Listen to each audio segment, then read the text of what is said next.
back, everyone. Today's lesson, a very, very quick one, will be on the putting on of Tefillin. Now, what I want to do here is to show you how easy it is to put Tefillin on, and I know that when people first put it on, they're afraid of, that it's not going to be tight enough, or it's too tight, and they don't know what to do with the Tefillin, and then they let go, and then the knot falls apart. And I just want to show you how a simple technique can actually be the basis for all of putting on Tefillin. So let's get a close-up look at how we can use this technique for putting on Tefillin to make it much more easier. I have here the shel yad. What I'm going to first do is prepare the shel yad so that when we put it on our arm, and that means whether we're Sephardic or Ashkenazic, whether we're wrapping outward or wrapping inward. Wrapping outward is the Sephardic method, which I learned. Wrapping in is the commonplace one for all of us, where we wrap in, and whether you're lefty or righty, the technique is basically the same. So I'm going to ask Noah to help me out by getting a little bit of a close-up on our Tefillin here, and he's going to help us out. And I'm going to first take the strap off of the Tefillin, and before wrapping, I'm going to make things a little bit easier for myself to straighten out the strap so that when I'm wrapping, it's an easy wrap. I'll take the bite out of the cover. And then I want Noah to focus in on this knot here, where all the action is basically going to be taking place. Since I'm a lefty, I'm going to put the Tefillin on my right arm, but you'll just reverse everything for yours. This is where most of the action is going to take place, and how we handle the strap through this noose. We're going to put the bite with the strap side further up on my arm. And I'm going to do this all with one hand. I'm going to ask Noah to sort of get close up on my arm right now. And I'm going to show you some of the basic principles. If you'll see, I'm about to tighten this strap against the arm. So I'm holding the strap with the balance of my hand, and with my finger I'm nudging ever so close to the point where I want to make it nice and tight. And then I'm going to strap backwards to hold the knot in place. And you'll notice here that this that I just tightened pulls the knot tighter like a noose in a certain sense, and it's going to stay in place for a long time.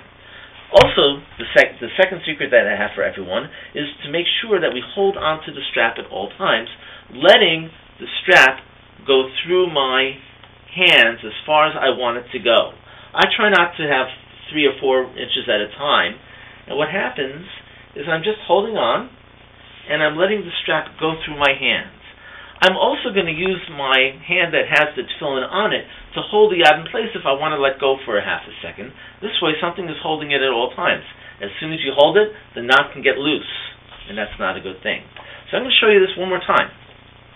Shel yad technique that will be really, really helpful is to hold the thumb and index finger on the noose where it's going to come in, pull it up the arm, make sure the black stripe is out, and then tighten it to the amount until I'm satisfied with the tightness level, and then pulling it back to self-tighten it on its own.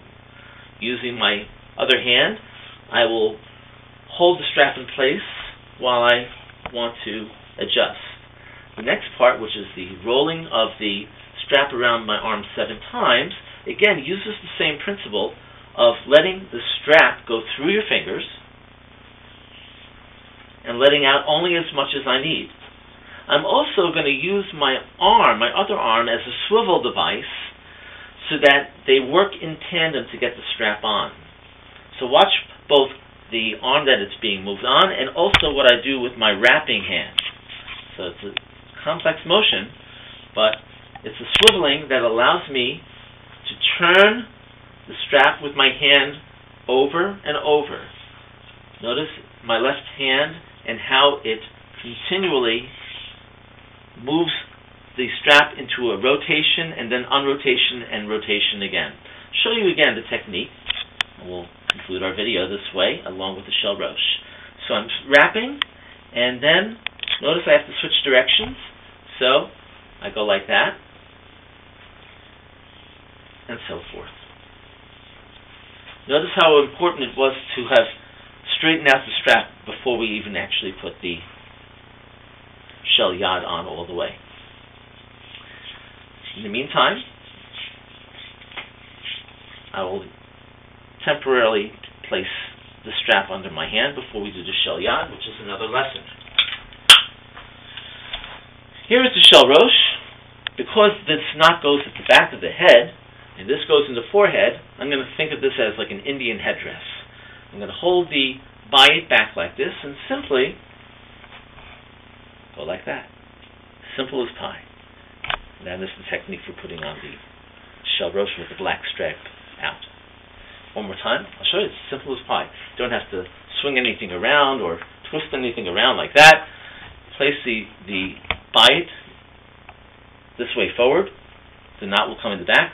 Almost walk into it. And that's it. Like so. And that's all for our video today.